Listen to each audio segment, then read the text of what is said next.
Hey horror fans, thanks for joining me for this review of Kingdom, Seasons 1 and 2.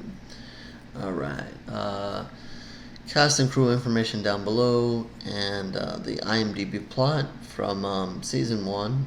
And then I'll continue on and we'll discuss a little bit of Season 2. While strange rumors about their ill king grip a kingdom, the crown prince becomes their only hope against a mysterious plague overtaking the land. Alright, so a couple of things here. First, I believe this one is also South Korean. So, South Korean zombies kick ass. I will start by saying that. We saw them in Train to Busan, and if you caught my recent review of Rampant, we saw them there, and now they're in Kingdom. I'm glad that I've seen all these, movies, and this is a series, kind of in a close time period, over the last couple of months, I would say, so that I got all of them fresh in my mind. And yeah, they do zombies in a different way and a very awesome way. Their their zombies aren't just like kind of like on The Walking Dead, just roaming around and slowly meandering around and just wandering around the forest or wherever the hell they are, waiting for you to interrupt them. These zombies are fast. They're running zombies. They want to get you, and they're usually in large groups, and they're coming for you. There's no hesitation. It's interesting looking at all three of those different movies and slash series. I think with Train to Busan, we saw a lot of zombies that were, they were fast moving and so forth, but, they went out of their way to kind of show that they were all kind of different. I think there was one scene where one had like his arm over his head, and they were mangled in different ways. I think, which was interesting, and that's a different way to go about it. You see a lot of times, like on The Walking Dead, there's usually that one or two where they really stand out per episode, where they try to do something really unique or different, and make those stand out, and then just have some regular ones along with that. I think then you see in Rampant and even in Kingdom, maybe there's not that much variety of them, which is kind of okay because that kind of sticks to the theme here. Because a lot of the zombies in both these things are villagers, and so it's not about going out of their way to make them look like they've been a zombie for a long time, and in different ways and so forth. Sometimes they'll find one or two here or there that they make a little bit different, but in the large part they're villagers. So it's. So in that respect, there's not a lot going on there, creativity with their look. So I guess there's some good and bad there. I don't really have a problem with that. The Walking Dead does a fabulous job with their special effects and the makeup they do there. But this is a different thing where it's not really about the makeup of the zombies; it's more about their actions. And I'm all for it. I know some people like to stick to the classic, walking slow zombies and whatever. But to me, that's it's too easy. Like I don't know, it creates an easy world. Where you can kind of just walk around them and go amongst your business if you really wanted to. Unless like on The Walking Dead, if you're with the current season now in season 10, and where you have hordes of zombies, that's a different story. That's presenting a bigger challenge. Or they do times where there's large groups, but I think if you've watched Train to Busan, Rampant, or even Kingdom, you'll see the real terror that is when there's a large group of zombies who are moving fast and coming at you. On the flip side of that, you have to have skilled people, and I think in maybe not Train to Busan because that was more of a set in this time period, but with Rampant and Kingdom, these are set in older times, and you see, the zombies are going up against people that are very skilled with sword, with gun, with bow and arrows, and different ways to fight back. So that it kind of matches up. It gives the people at least a chance. Where you saw Train to Busan, it was very difficult for the people in that movie, and none of them were basically armed with anything more than what you could find. It wasn't like a military operation here, which made it very difficult for the people in that movie. So yeah, I'm all for these zombies, and they really stand out, really kick ass, and I'd really love to find more movies like this, zombie movies from that part of the world, because it's fantastic to watch. So with that, that's my rambling about zombies. It's not, I guess, not supposed to be a review on zombies. It's supposed to be about Kingdom. So let me jump in a little bit about Kingdom. Very similar to Rampant. I don't know if you guys seen that. That's also on Netflix. Set in older times when there's kingdoms and dynasties and so forth. Obviously, like I said, this is a Korean film, so takes place back in the day over there in that part of the world. And there's just a lot of similarities here between Rampant and this movie, and I was kind of surprised. I don't know which came first, if maybe they're based off the same thing, but it was surprising to see the similarities there. Because they're about zombies, they're about kingdoms, they're about a prince trying to take his place. So a lot of similar things. So I didn't really go through the research there and to see that. I believe Kingdom's based on a book, if I'm not mistaken. I'm not sure what Rampant, if that was based on the same book or based off this, or I don't know the inner workings there, but very similar in the at least overall theme. But here again, you have a setup here of a king who's trying to hold on to his place as king, but that's not working out as planned. There's people trying to, I'm going to try to keep the spoilers at a minimum here. I realize, this has been out for a little while now. I'll try to keep them as minimal as possible. But you have a king here who is trying to hold on, but there's some other workings that are working against him, as there usually is. Whenever you have a king, there's always people that are looking to overthrow them, and obviously he has a son who's the prince, and obviously it's supposed to be his turn.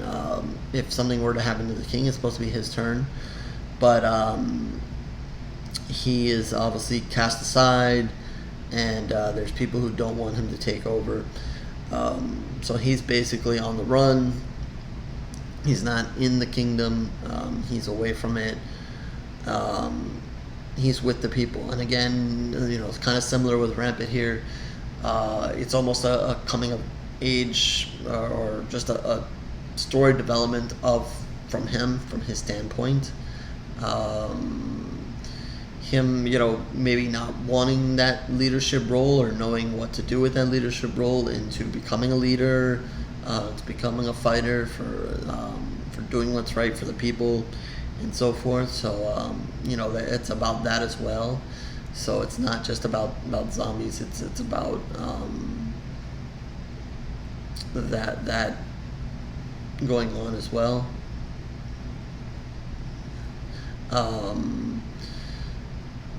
It is a voyage for him, something that he has to overtake. And then, he also has trust issues. Who can he trust? Who can he not trust? Um, and he has to find his way with that. And so he takes his people with him, and he finds people along the way to join him on this journey.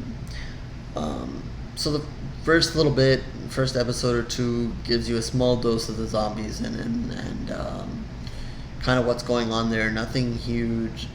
I think it's either late in the second or I'm thinking the third episode that and you have to bear with it in the first episode or two because it's setting up, getting the characters down, and so forth. Then it really hits, I believe, in the third episode where the what I talked about with the zombies, the huge wave of them come and they attack, and it's very interesting how they go about introducing the zombies. There's something different here. There's something different about them. It's when you see shows like The Walking Dead, these zombies are always present. Whether it's nighttime or daytime or whatever, they're present and they don't go away.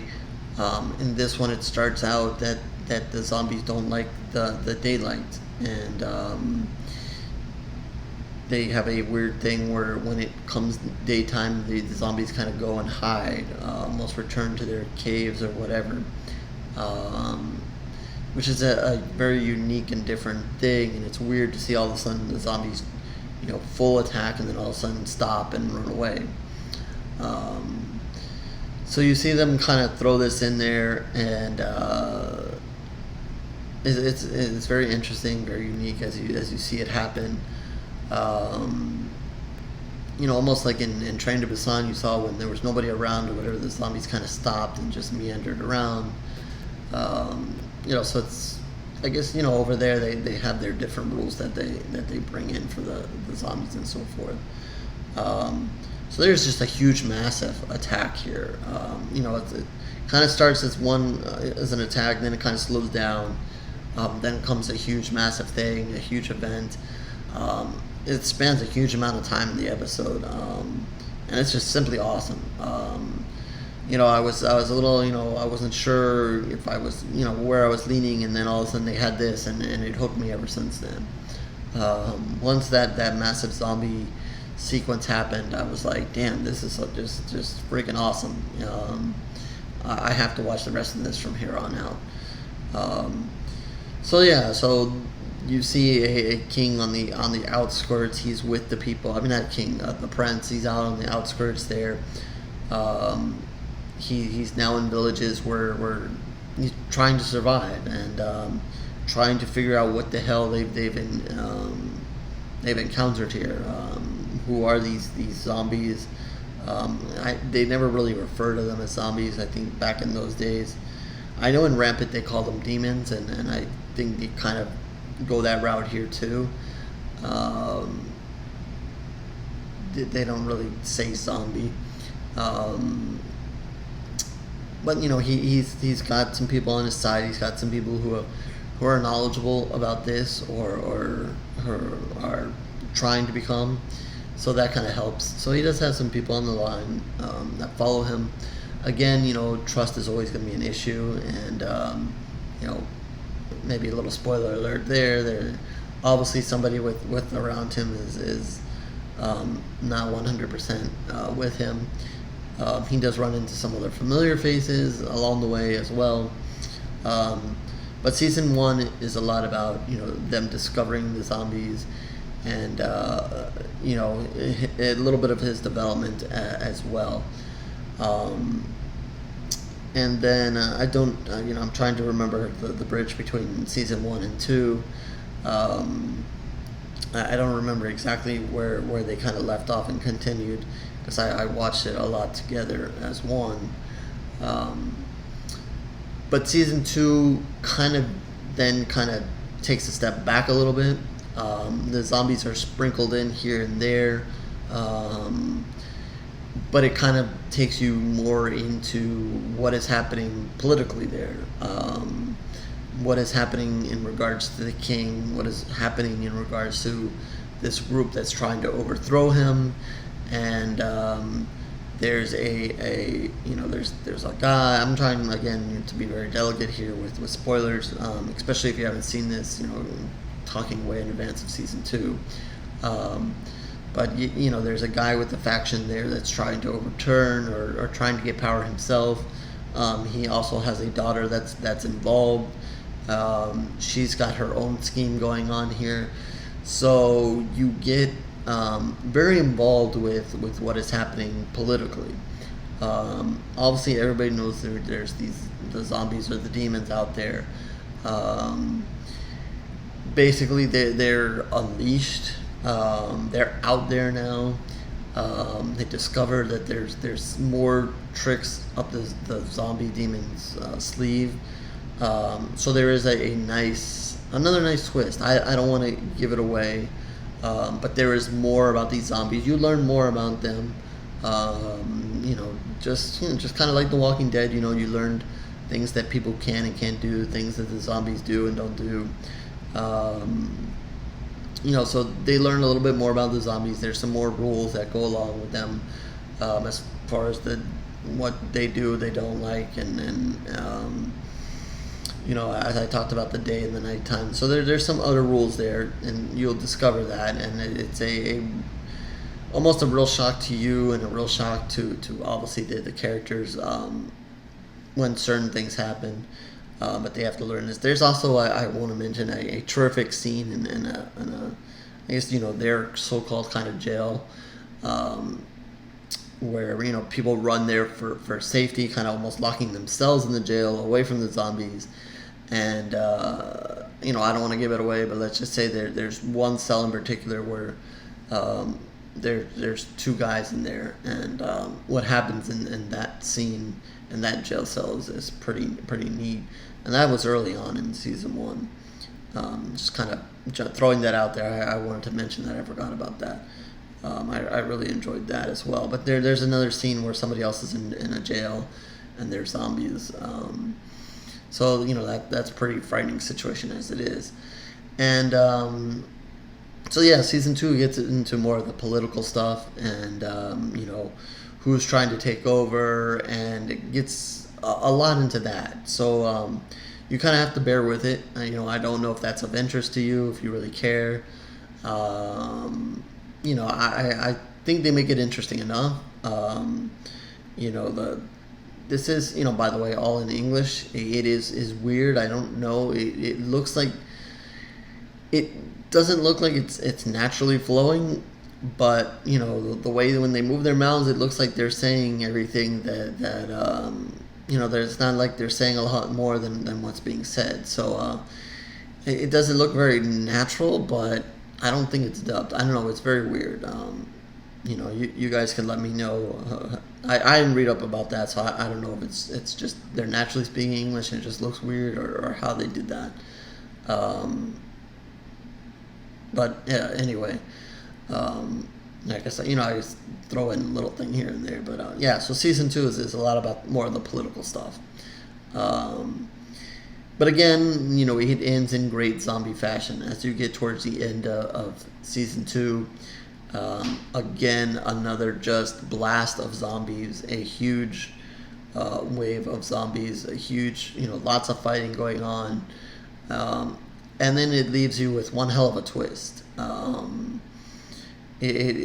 There are 1 or 2 moments where it kind of stops and maybe goes back to some memories.